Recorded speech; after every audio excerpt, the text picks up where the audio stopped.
welcome to Wrestling and Everything Coast to Coast with your host, Buddy Sotelo Esquire, wrestling's premier photographer, Dr. Mike Leno, and Evan Ginsberg. Mike, would you like to introduce our guest for tonight? Yes, Russ has been lucky. We've had Sheldon on about 2 years ago, but Evan and I have known Sheldon since at least early 90s. This is a man who has done everything from the world of entertainment and theater and celebs to obviously promoting. Gave many people, Mercedes Martinez, her big, that's where everybody discovered her, from Sheldon's wrestling promotion. And Sheldon Marketplace, which set the standard for everything we'd see 30, 35 years later. Sheldon Goldberg has done everything in wrestling. So we're honored and happy to have our friend back. And I'm privileged to be here. It's especially in such great company. Yes, and so tell us, since we talked to you probably about 2 years ago, what has been going on with you since you last were here? Well, I've had some ups and downs, some health issues. It's funny, 13 months ago, I was laying on my back at Mass General Hospital, suffering from kidney failure. And I was in the hospital there for about a month. And I wasn't sure at that point what my future was going to be, or even if I was going to have a future. But, I picked myself up, dusted myself off, got back to work, and then I decided that I was going to retire from my regular job and devote more of my time to the things that I wanted to do. And so that has manifested itself in my first novel, which is coming out this week. It's actually already out on Amazon for Kindle, and you'll be able to get the novel in paperback starting this Wednesday. It's called The Last Fall, and it is a fictional story. And I'm very proud of it and looking forward to getting it out in the public. So far, everyone who's read the book has raved about it, which is, of course, very gratifying. And that's been exciting stuff for me because, everything else that I've ever done in wrestling or entertainment, I might have been behind it, but there were always other people involved in it. Writing a book, it's just you. It's just me in this particular case. So it's a new experience and an interesting and a gratifying one. Okay, and is the book fiction or is it? It is fiction, yes. And is it based on wrestling? Oh yeah. It's the story of a wrestler.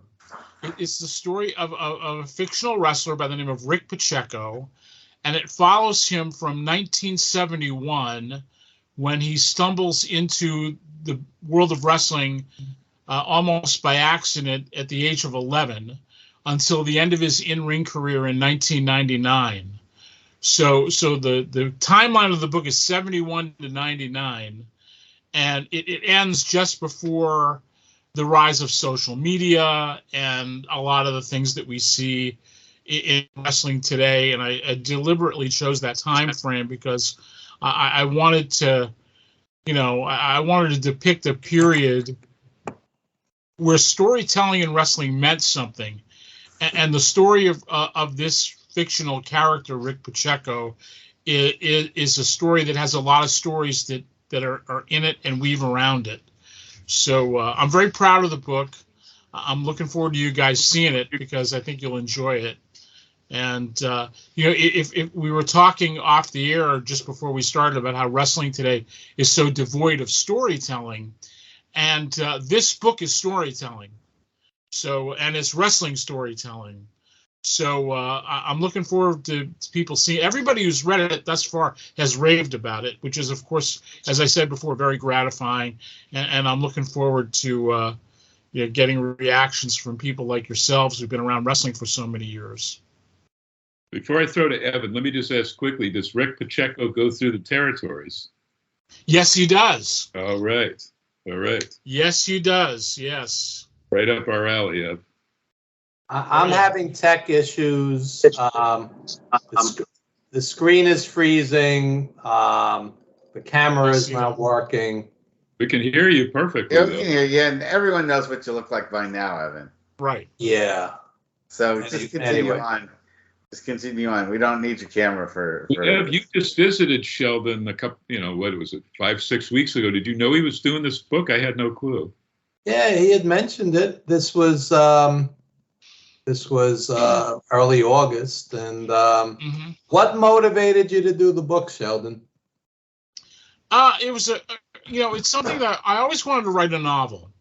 I wasn't sure that I could, but it was something that I always wanted to do, and I never really had time to do it until I retired from my regular job, and then, all of a sudden I had all this time. I'm on dialysis now, so dialysis for me is 4 hours a day, 3 times a week, so it's 12 hours a week that I have to do dialysis, and that's sort of like a part-time job. Between that and follow-up medical appointments that seem to never end, it's a part-time job. But because I had freed myself of that 40-hour-a-week commitment, I was able to take on some different projects, and this was the first one that really sort of accelerated itself through to fruition. Once I started writing the book, it kind of poured out of me. I actually started writing a different story altogether, and then this came to me, and then all of a sudden, I kind of saw the whole thing, and off I went, and I had a first draft in a few weeks, and then it took 4 or 5 more drafts to really polish it and get it to where I needed it to be. But so that was something I always wanted to do. And a guy who really helped me to get it finished was a guy, you may know him. Do you know Kenny Casanova? Absolutely. He's been a guest on the show a couple times. He's publishing our book on John Tolis. Yeah, and he's probably the king of wrestling, media as far as the, written book media. He's probably the king of that. So glad that you used it. I'm not surprised that you used his help, and I think that everyone who wants to write a wrestling book looks to him for help. So that was good. Yeah, he formatted the book, put it in the right format and so forth, and gave me a few suggestions, which I took and helped me in the final stages of putting the book together. And then he walked me through the whole publishing process on Amazon, which was a lot easier than I thought it was going to be. So Kenny, very, very instrumental in helping me get this done. Very, very grateful to him. And we should say he's put out books on a plethora of folks, from referee wrestler Davis, Kamala, James Harris, our wonderful friend, obviously Vader, Leon White, and a zillion other Ken guys. Patera. Yeah. Oh, yeah. That book is a Ken great Patera's book. Yeah. Very good. Yeah. So he's on his 13th book now. Wow. Sheldon, is the character based on anybody in particular, your own experiences, wrestlers you've known? No. I mean, when you read the book, there are things that are going to say, "Oh, that's based on so and so," or "This is based on so." But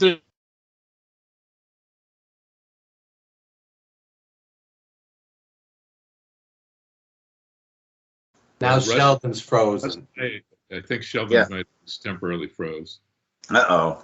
First I froze, now Sheldon froze. We might have to start from the beginning. Still moving. Let me remove him and add him again. Do the same with me, because mine's not working. Okay, hold on. Well, yeah, I know. I don't know what to say, but we'll go. Okay, the California boys are doing okay. Yeah. Let's go add Evan back again and add Sheldon back. Now, we don't have to record from the beginning, but I will edit this part out. Like the exercise. Well, while we're doing that, Evan is going to come out with a review on of the Impact show. And folks, a lot of folks, and it's going to be on Pro Wrestling Stories, but a lot of folks have said that the match with Will Ospreay and Sheldon, are we back here? I'm back. Yes, you're back. I don't know what happened. see what we can do about adding Evan. But you're the guest of honor, so we'll continue the show without until bring it back, Evan. I want to. Yes. Because I think about this often. I think, Sheldon, you went to CAC last year for your first time in a long, long time. 2 years ago. 2 years ago. Yeah. I've kept away since COVID. I was there, and because John Arisi and John as the president, me as the vice president, ran Blassie's fan club after my immediate boss in the LA territory, Jeff Walton, had to give it up. There was Jeff and his best friend, who I've been close to for decades, Terry Brote. They ran Blassie's 60s fan club, and I had them pose, and I brought this huge Blassie fan club banner from the 60s, and John Arisi and I are on one side tugging it with Jeff Walton and the other VP. We were the only guys who ever ran Blassie's fan club. So that was the last time I went, but I was thinking, Sheldon wanted to do a book. I think he could do a book, not going to say anything bad. The guy passed away, but Carl Lauer was such a carny at times, and Sheldon in particular, more so than even me at Moolah's LIWA, had to experience a lot of that stuff and maybe talk some sense at times into Carl, and saw all of the changes that went, because Moolah, Lillian, and Johnny May Young were not there from the start.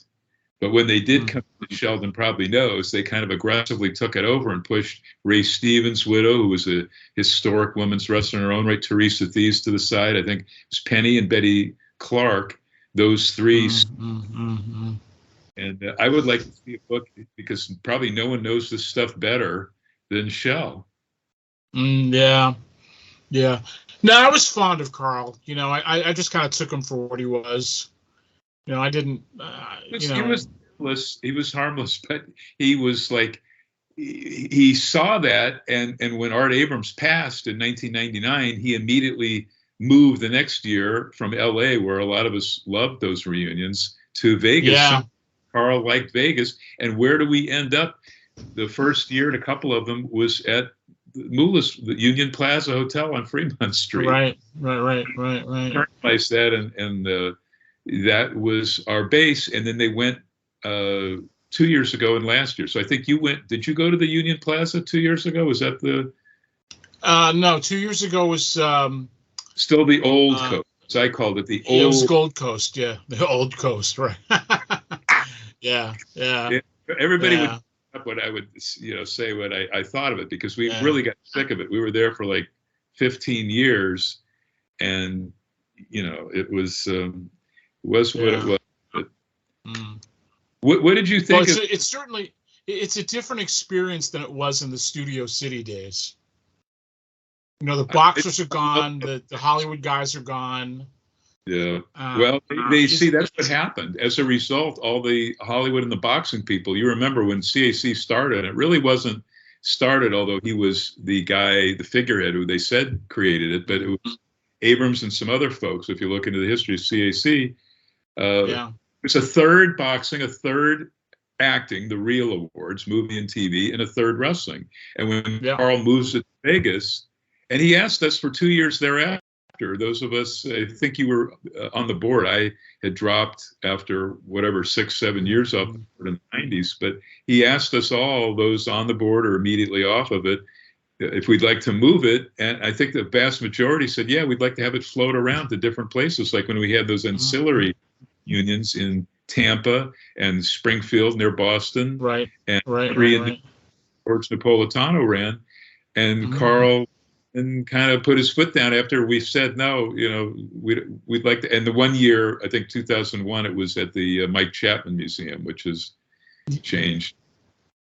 How do you get put it out by for a Hall of Fame museum that you've created? He had this board of directors that he handpicked, and then they voted Mike Chapman out. Remember that, after the flood, which destroyed. Yeah, it was weird. That was very weird.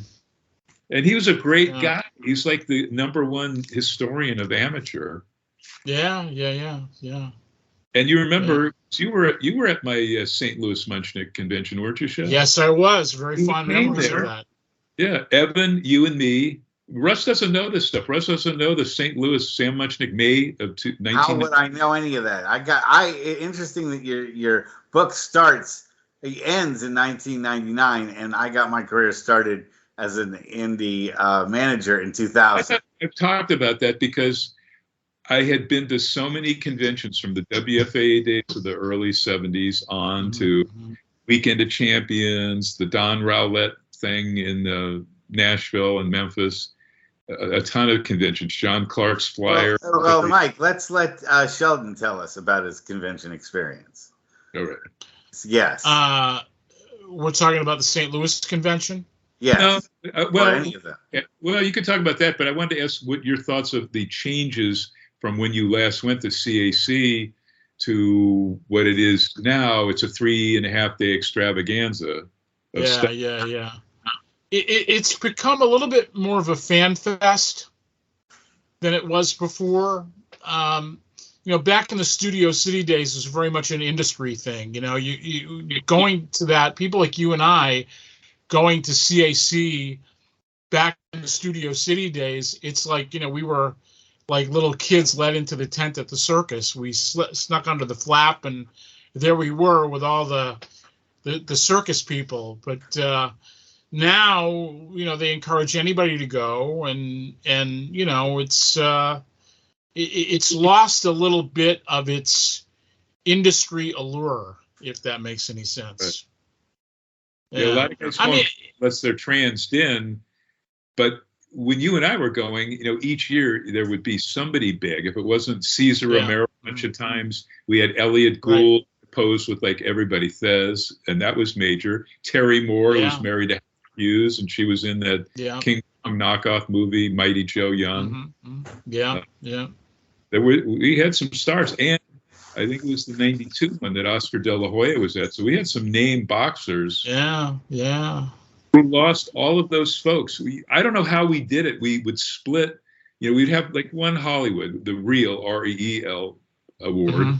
We'd have a ton of boxing people get awards and a ton of wrestlers. So we do it all in one night. Now it's 2 nights and it's just wrestling, and they're barely able to cram everything into 2 nights. Right. Yeah, it's crazy. I miss the Studio City days. Yep. Do you remember? You were with me, because you may or may not remember this, but you were with me. We were at the Sportsman's Lodge, and we're walking into the coffee shop there to have breakfast, and right across from us is Vern Gagne and Lou Thez, and they're sitting there with Marion Ross from Happy Days, holding court with her. Yep. I don't know if you remember that. Yep. Oh, yeah. Yeah. But how about this? I don't know if you were at the Kurt Hennig one, where I told you about it. I don't think you were physically with George Napolitano and I, but Kurt Hennig goes, "You want to see some balls?" And he saw over in the outer parking lot area Laura Dern with Maurice Steenburgen, Ted Danson, Dwight Yoakam, the famous country singer, and there might have been one other star. And he just goes up there and he goes, "I've got some guys that want to take my picture with you. I'm Mr. Perfect, the wrestler." And they just looked at him like they didn't have an effing clue who Kurt Hennig was. And they were major all people, like Dwight Yoakam, for one guy in country, but beautiful Laura Dern, Maurice Steenburgen, and I don't know if she'd even married Ted Danson, but he was there. And Napolitano and I at the end, we go, "Yep, you have a set of balls on you." Well, Evan's back. You can't just beat him off with a stick here. How's the sound? Yeah, you're fine. You sound fine. Now you're good. Welcome back to the show. Thank you. Evan, you can ask all the questions now, but I was asking Shell. Carl Lauer passed away like 1.5 years ago. Sheldon, after many years away from CAC, went to the one 2 years ago. And I go, if anybody could do a book on Carl Lauer and all of that stuff, it's Sheldon Goldberg. I don't know that I'd be interested in doing that book. To be honest, I loved Carl. I didn't, I'm not into like telling tales out of school on people. Oh, I know. He was just a character because it's a character, yeah. It's funny. I went to the last one that Carl attended, and I sat with him. We sat together at the banquet. He specifically wanted me sit with him, and it was great to see him after all that time. You know, he was happy to see me, and I was happy to see him, and we took a picture together, and it was a nice time. You know, the experience now. It's nice for what it is. It's not what it used to be, but you know what is what it used to be in life. Yeah, true. So Evan, why don't you catch up with us on asking Sheldon a few questions? Sure. So Sheldon, how long did the book take you to do? I mean, books are a major endeavor. People don't realize. This book took me a couple of months. It was surprisingly quick to do. Once I had, as I started to say before, I started writing a totally different story, and then I had this idea, and I just saw the entire thing in front of me, and I said, okay, let me put this one aside and do this, and the book just kind of poured out of me, and it's the most gratifying experience I've ever had as a writer, because it just came out of me, and there was just so much depth and breadth to what was being written and so forth, and it really felt good, and that was confirmed by the people that helped me. I had a couple of different people help me, with a little bit of editing and so forth, just looking it over and getting their thoughts and opinions. But no, it was about 2 months, 2-3 months from start to finish. It's great. Sorry. Go ahead, Russell. Yeah, did you do a lot of the writing while you were doing the dialysis treatments? No. It's funny. My dialysis time is the first shift, so I'm there from 6 a.m. till 10 a.m, and I have to get up like 3:45 to get ready for dialysis. So once I get in that chair, I go asleep for a couple of hours. Well, that's probably for the best. Yeah. But when I get home, it's funny. I would turn on. I bought a year or so ago.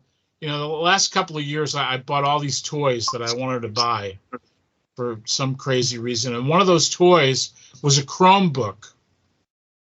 And it was a refurbished Chromebook. I bought it for like $50, and I used it to write the book with. And I thought it was great. I just, I had a great time writing with it and on it. And, it was really a help to do it on that. And so, yeah, like I said, it was a remarkably easy process writing this book, and I really think it's the best thing I've ever written. So there you go. And how do people order it? They can order it on Amazon. You can get it for Kindle right now. Wednesday, it'll be available on Amazon in paperback. And if you want an autographed copy, go to my website, which is necw.tv. And you'll be able to get an autographed copy directly from me. Also, if you're in the Boston area, we're doing a book launch party on November 9th, Thursday night, November 9th, from 6:30 to 9:30. For $30, you get an autographed book. You get an additional gift along with that. And we'll have food there and a cash bar, so it's going to be a good time. Yeah. I wish you guys were closer so you could come. Well, yeah, it'd be a little bit of a commute. I think if I left now from California. Well, you could charge for virtual visitors. You probably could, monetize that as a platform. Yeah. And I just wanted to point out that Sheldon on Facebook almost daily gives out advice to wrestling promoters. And even though I'm not a promoter, I always find it interesting, starting with don't have 16 matches going 6 hours past midnight right. with 37 ticket sellers, etc. Give the promoters some advice, Sheldon. Exactly. There's tons of advice to get. I'm going to turn that into a book. Good idea. Those posts are called Advice for Wrestling Life. And they're on Facebook. You just look me up, Sheldon Goldberg, on Facebook, and just go back through my posts, and you'll find that stuff. And I'm going to turn that into a book eventually. So yeah, this is a subject that's close and dear to my heart. So let's talk about indie promoters and how they unfortunately get themselves, really a lot of them get into one and done or done in 1 year type scenarios. They get excited about it. It's the new toy in their toy chest, and then suddenly they realize that it's more of a business, and you have to run it smart than you have to run it with just throwing money at it. Suddenly they realize when the wife leaves with the kids and the kids are taking their toys and moving out of the house after they burn through a couple of $100,000. So they could use Sheldon's advice for sure. Hey, Sheldon, because I know Evan was there, but at the Gordon Scazzari thing, we've talked about that, and that was an unfortunate situation. Really nice, went through money. But Shel, weren't you at that thing that was? I'm the only, and I'm in the area, and I didn't know about it. I didn't go. It was at Vince Senior's venue, Lowell. The Lowell was it the Lowell Auditorium or Arena? Lowell Memorial Auditorium. Yeah. I was at Gordon Scazzari's memorial service. He died at age 40, and I'm sure the stress from wrestling didn't help him any. And I was the only person from the quote unquote wrestling community that showed up.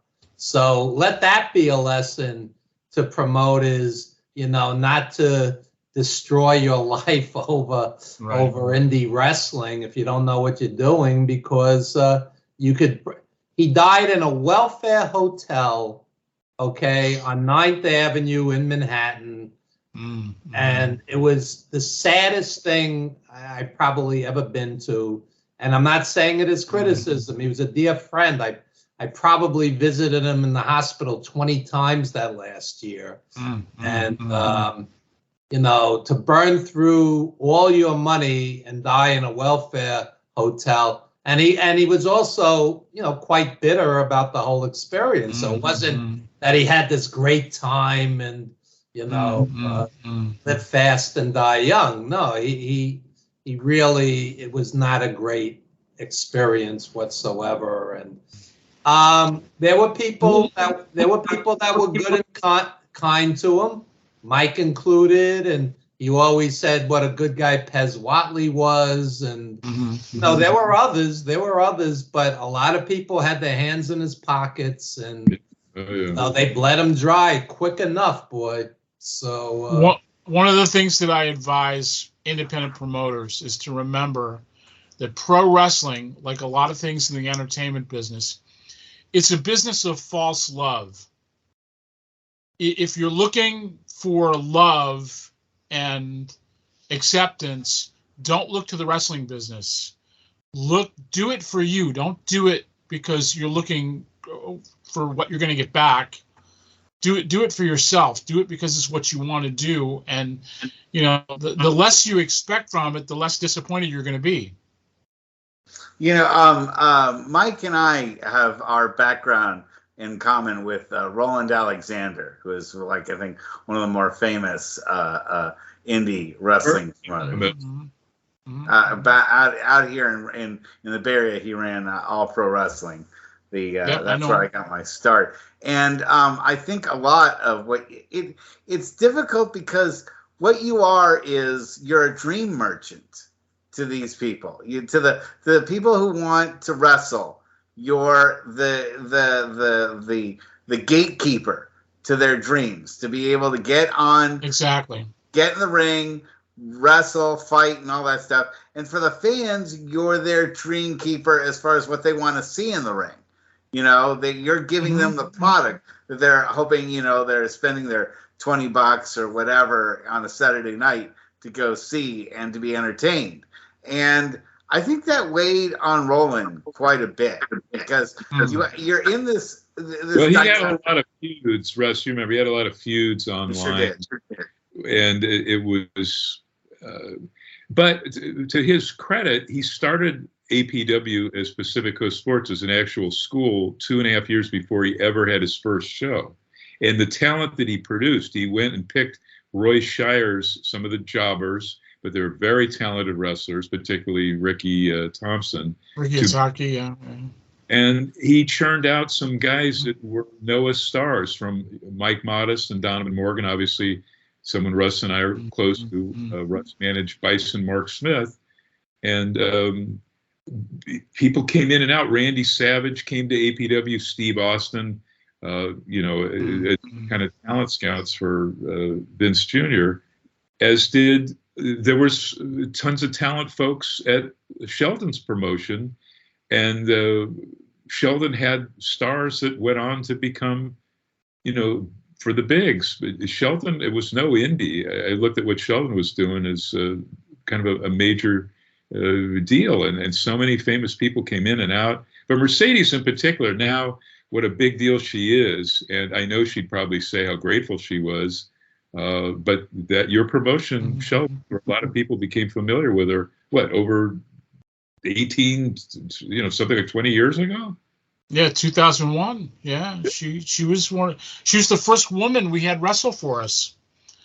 And it was an interesting story. It had kind of happened by accident. It was one of those nights when a kid was supposed to show up and he didn't.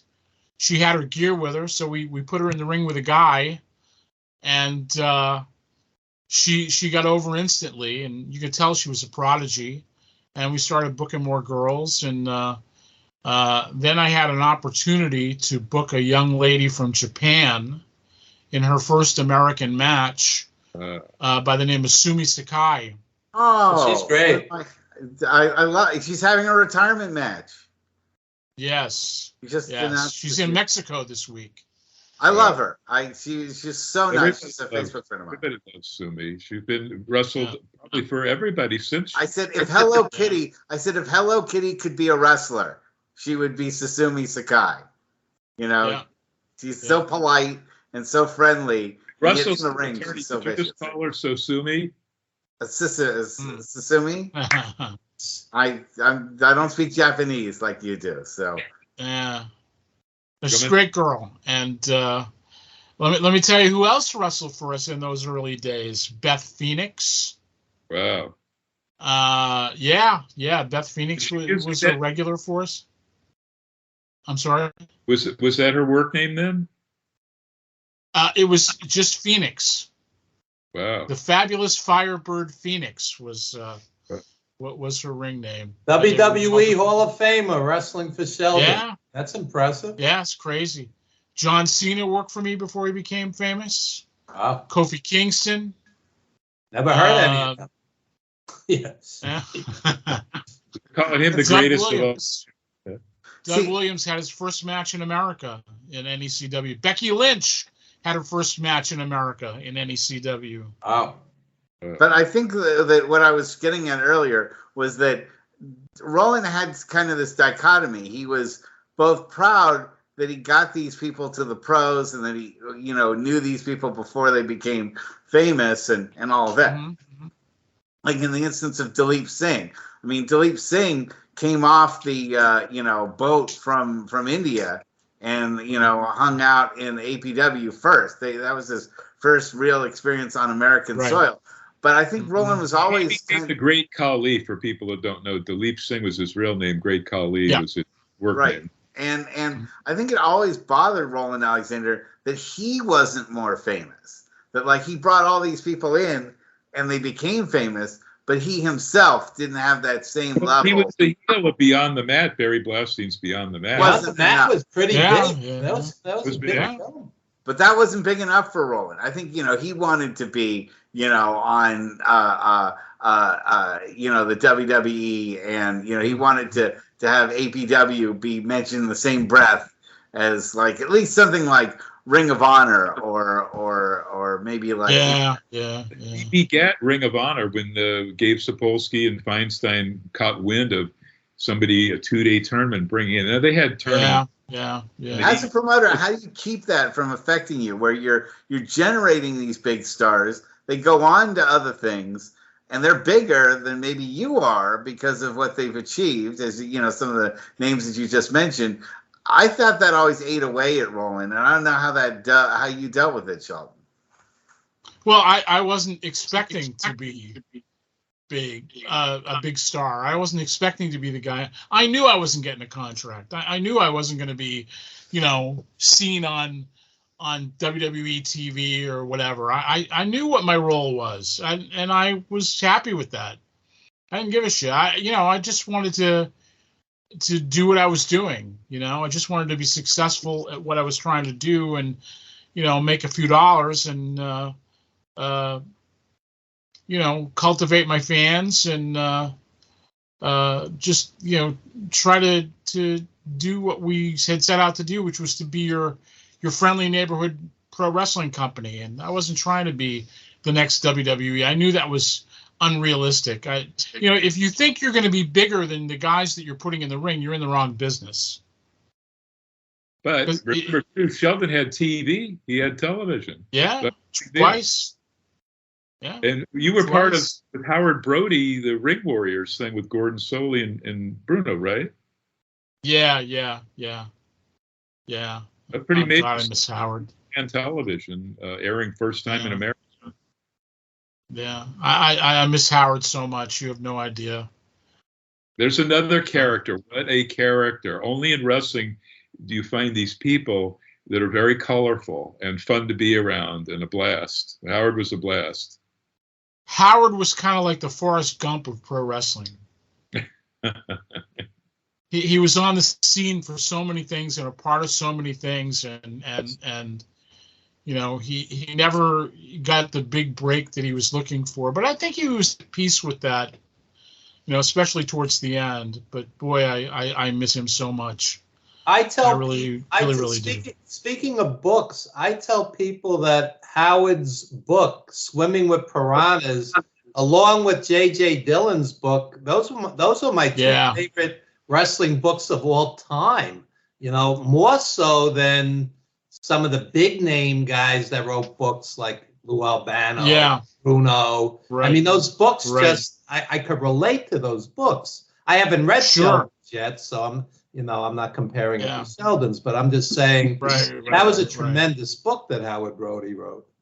Yeah. And it was a brave book too. It's always brave to lay yourself out, kind of naked from the waist down for other people to look at. And I told Howard, I said, you got cast iron balls to write a book like this.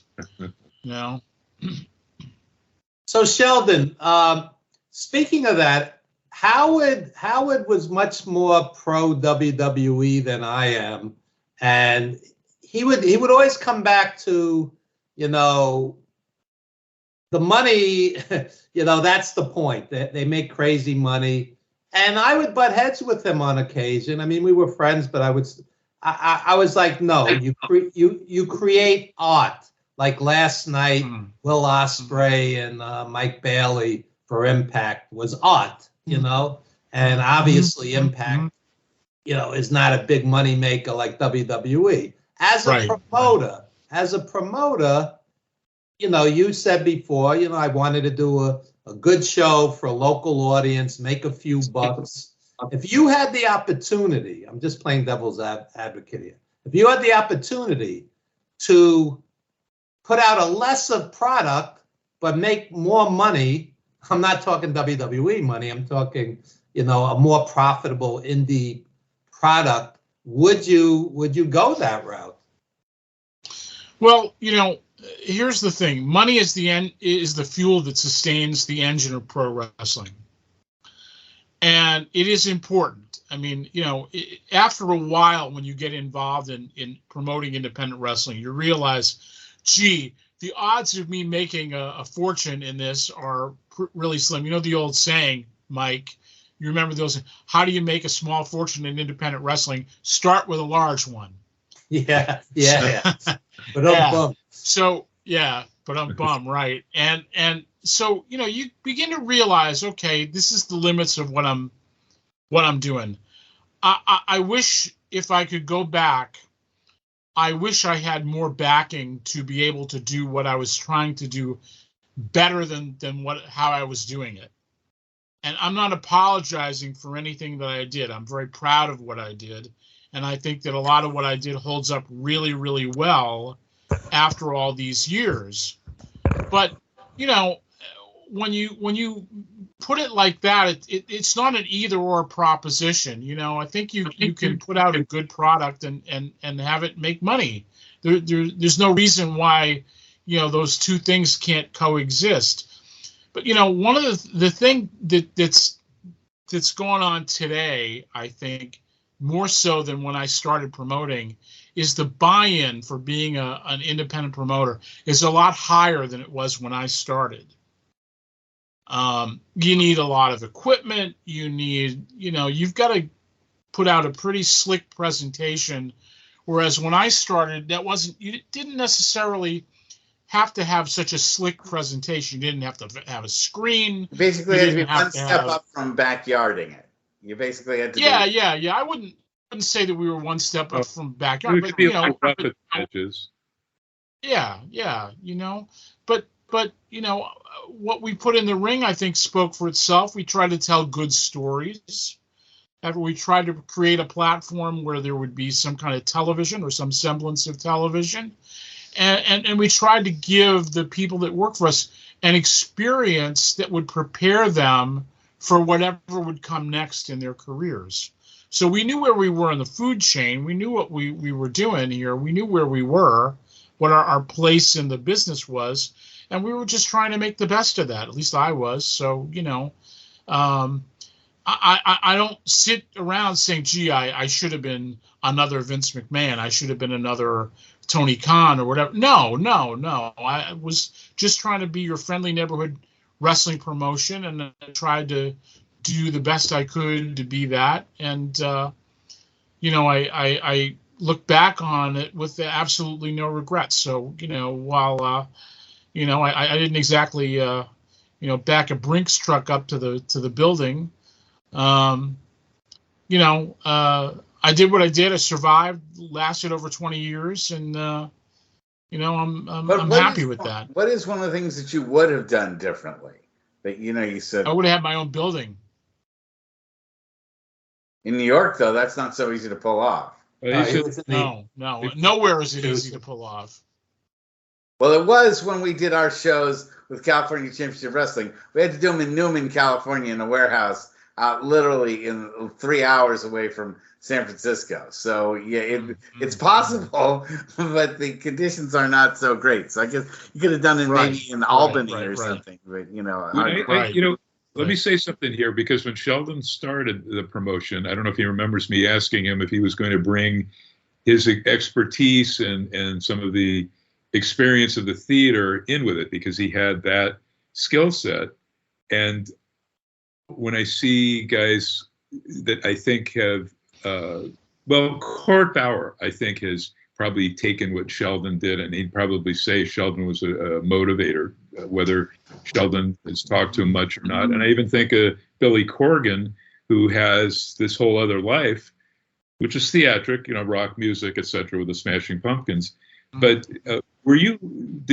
I needled you about that at the start, and then I don't think I brought it up again. Were you able to bring some of your experience in theater? I'm sure you did, into your promotion. Yeah, but it didn't affect what was going on in the ring. It was more behind the scenes, because I did PR. You know, I was a press guy. I knew how to write a press release. I knew how to get to work with editors. I knew a little bit more about publicity and marketing, and those were the things that I brought over from my theater experience. That and the fact that, you know, I used to do publicity for, you know, Broadway shows on tour and stuff like that. And my job a lot of times was to work with the people that nobody else wanted to work with. In fact, the very first show that I ever did PR for was a national tour of the Rocky Horror Show, the live version of the Rocky Horror Picture Show. And the guy who was the producer, when he hired me, he looked at me and said, "Kid," he says, "let me tell you something. If you're going to do this for a living, you got to remember one thing above anything else." He goes, "There's two kinds of actors, crazy and hospital crazy." Wow. and I found that to be largely true. I had a lot of good experiences, but I worked with a lot of people that were pretty off the deep end, and nobody wanted to work with them. Lauren Bacall, you worked with her. Wasn't she kind of a pain in the butt? No, she was not. No, once you got to know her, once you got to pierce that facade, you can't work with people like that and be a fan. You have to treat them like they're an equal, like you're their friend. Otherwise, it doesn't work. They got fans up and down the yin yang. They don't need fans. They need people to help them do whatever it is that they need to do, promote their show, or sometimes it's just to keep people away that should be kept away. But no, it's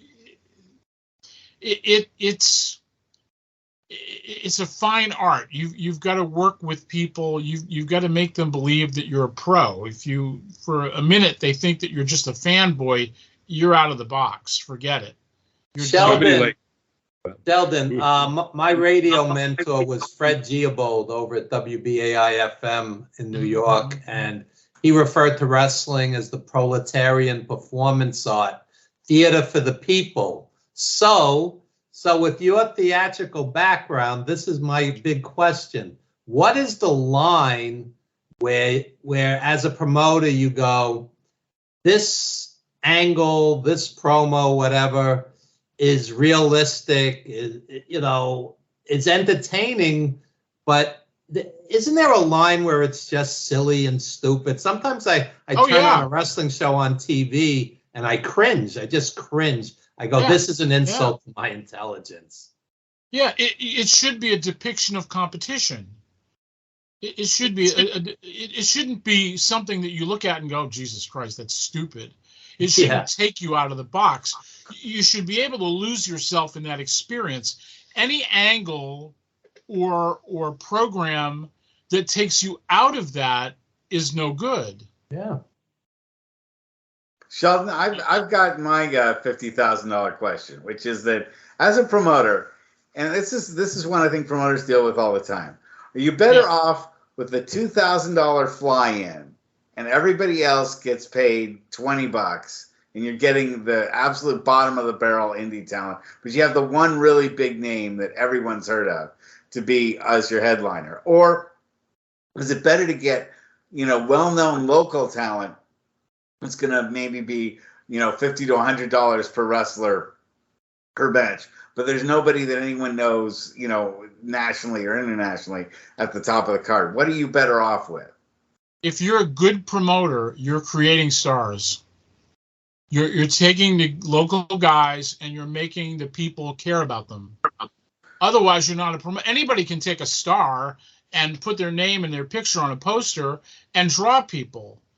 But that's not being a promoter. That's just being, you might as well be booking an autograph session. It's just a glorified autograph session with matches.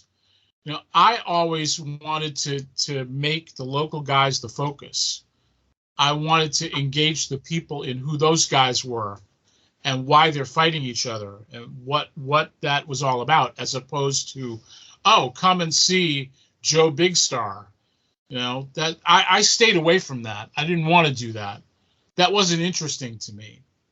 What was interesting to me is taking the local guy and making him the star of the show and making the people care about whether he won or lost. That's what being a promoter is. That to me, being the guy that books the big names, that's not being a promoter, at least, my definition of one.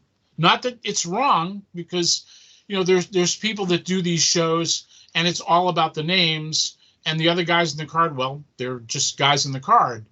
And for them, that works. For me, that didn't. For me, I wanted to create content. I wanted to create continuity. And I wanted you to care about the people in the ring. It doesn't do any good to just have guys on the card if you're not using them and helping them fulfill their potential in some way. So that's what I was trying to do. Speaking of posters, you mentioned posters. As a wrestling fan, when I see 30 indie... Uh-oh, yeah. Mm.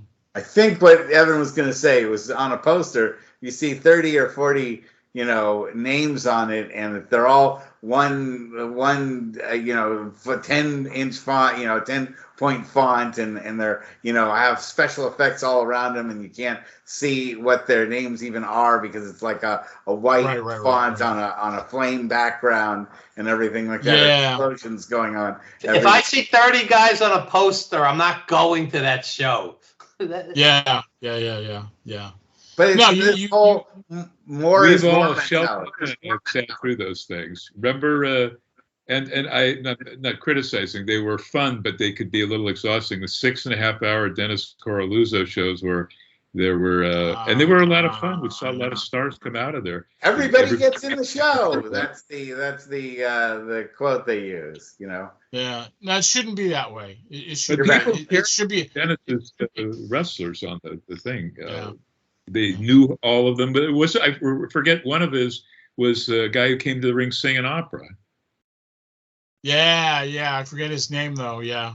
There was all kinds of fun stuff, and obviously that's where Chris Candido with Popeye was coming to the ring even before Tammy started coming down the ring with Chris.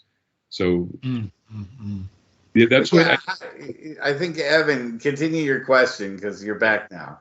Yeah, I apologize to the fans for the tech issues, but Sheldon, what is your idea of a indie wrestling poster that works? Personally, I want to see what's the main event in the co-feature. Is it worth my going to this? Seeing 30 people, one or two of whom I know, isn't going to, lure me to a wrestling show. You're right. You have to have a main event, and you've got to have, it doesn't too much.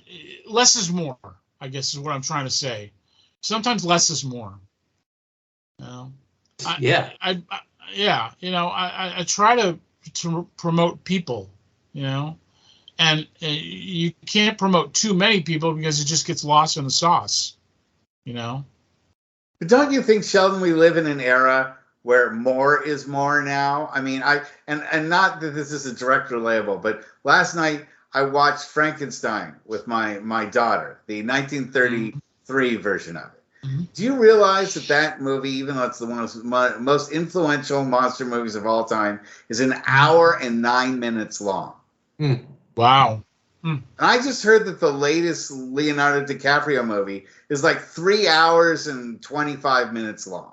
Martin Scorsese. Yeah. Yes, and I appreciate Martin Scorsese, but I'm just Likewise. thinking you can tell one of the most legendary stories of all time in an hour and 9 minutes. Or you can do the Batman movie that just came out, a couple of years ago, and that's 3 hours long. What's wrong? Too much. What's wrong with telling a story that has a tight narrative and gets over and done with in an hour and 9 minutes that becomes legendary versus something that just goes on, and no one ever tells the director, you know what, we're good. The scene where you're driving, maybe you can cut that out of 20 minutes and make that a 5-minute scene. Yeah. No one does that. As someone who's made movies, distributors have told me, major distributors, face-to-face at meetings have told me the ideal length for a documentary is 80 minutes, an hour, 20 minutes. So when you see documentaries that are 2 hours, 120 minutes, a lot of times it gets to be repetitive and tedious, or even fawning with hero worship, depending who the subject is. So, but Martin Scorsese is a master filmmaker. And when I watched The Irishman, which was like 3 hours or so, it felt like, it flew by. So something could be long and great also, but yes, you don't need a 3 hour superhero movie where, there's 87 different characters and you don't know 12 of them are because you haven't watched the last 7 in the franchise or whatnot. Yeah, so that's why the Three Stooges made shorts. Yeah, that's right. But it's They were weird that filmed- we're in an era where we say everyone's attention span is so short, yet we have 3-hour Raws. We have 3-hour, impact. Sheldon, are you watching today's product? Because there's hours and hours on free TV every single night. It's too hard to keep up with. Thursday night, hours of Impact, which is great. 1 hour in New Japan. Friday, last night, it was too much AEW. 3 hours of AEW. It's too much. I watched the Impact pay-per-view last night, and that Ospreay match was off the charts. Oh my God, it was great. The whole card looked great. The lot of good stuff on there, and they did an unusual thing on the buy-in. They didn't have any matches. They just did all the Hall of Fame stuff, which was effective. Yeah. AEW's last pay-per-view, that the one they had a few weeks ago, Wrestle Dream. You don't need 14 matches in one night. They were racing. They were racing through a bunch of them. 6 months from now, if you put $1 million cash in front of me, I couldn't name half those matches. You don't need 14 matches. They called it Wrestle Dream because 2.5 hours in you fall asleep.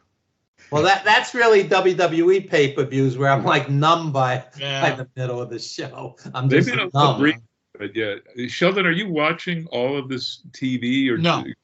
Yeah, we don't have. I do not have enough hours to watch. I can't. I can't do it. I can't watch 3 hours of Raw. I'll watch Dynamite, but anything else, I'm just kind of. And the only reason I watch Dynamite is because you see some good matches, but the show booking wise is a car wreck. It is an absolute car wreck. And I wish it weren't the case. I want them to be successful. I want everything I see to be good. Who wants to sit there who sits down in front of their TV and say, I'm going to watch this wrestling show and I really hope it sucks. Nobody does that. The IWC does. The Internet Wrestling Community does. They pretty much do. From what they write on every at least the people who are WWE fans will watch an Impact show so they can tear it apart, and the people who are Impact fans or AEW fans watch a WWE show so they can tear it apart on the internet, and that's their only goal. That's the only reason. You know what that is? That's a weakness on the part of the promotions for not presenting a compelling product. Exactly. AEW, That's exactly what that is. AEW, like Sheldon says, is a mess, but occasionally they'll have really, really great matches. WWE, that last pay-per-view was instantly forgettable, but they only had 5 or 6 matches, and they didn't rush through them, and they told the story with each of them. So there's certain things they each do better than the other. They have the Roman Reigns storyline, which is pretty amazing. It's like the best thing going. It's all Paul Heyman, obviously. They need a bit more of that in the AEW, particularly with the greatest talent roster. Well, Sheldon, it's been great to have you on the show. We're right about at the end. Last fall, Sheldon's very first novel. Yes, yeah. Sheldon, do you have a copy of it you can hold up to the screen? I don't. I haven't gotten my books yet. I get my author copies on Friday, and but go look. Find me on Facebook, Sheldon Goldberg. I'm on Facebook, or NECW Wrestling on Facebook, or at NECW on Twitter, or X as it's called now, and you'll see the pictures of the cover and all that. I'm really proud of this book. As I said, guys, you're going to like this book. It's right up your alley. So. Read it. Well, I'm really glad we can help promote it for you, and we really hope that you have the best of health in the upcoming 2024 and have no other challenges coming for you, and a good holiday season to you. And really likewise. Love to have you on the show again, hopefully maybe next year after your book's out and you come up with your next project. Yeah, I would be happy to. I'm looking forward to talking with you guys again. Always a pleasure to see Mike and Evan, whether it's in person or whether it's on Skype or wherever it is. It's great to see your face, Mike. I haven't seen that face in a long time, and I miss that face. But But the Hey, book, yeah. the last fall, I can't wait to read it. And then Sheldon probably should do his own autobiography. Yeah. I got stuff to do first. Still have things to accomplish. I was saying to a friend of mine today, I feel like this book is like my third act. Like I'm Any more acts to come. Yeah. I've got a video project coming early next year called New England Championship Wrestling: The Lost Matches Live, and what that is I picked a group of matches that we're going to put together in a video program, and we're going to show it in a movie theater with a live Q&A afterwards. Neat. Awesome. Neat. Yeah, nobody's ever done anything like that. I thought that would be like a cool thing to do. Having been a promoter for so long, there's a lot of matches kind of slipped through the cracks. We didn't air them, or we were holding them for some reason or another. Like one of those matches is a match between Doug Williams and Matt Taven. Now, both guys have interesting histories with NECW, and there's a tag match with Tito Santana. There's all kinds of cool stuff that has not been seen or heard from either ever, or was part of our online TV series that we did before we got on conventional TV, and a lot of those matches just don't exist online anymore. So we're going to put those together in a little program that we're going to show in a movie theater. I'm very excited about that. Nice. So, that's exciting. Yeah. That's wonderful. Yeah, that sounds great. Great to have you on the show. Thanks again, Evan and Mike, joining me this week. And we'll see everyone again next week. Thank you so much. Good night, everyone. Thanks, guys. Thanks. Right.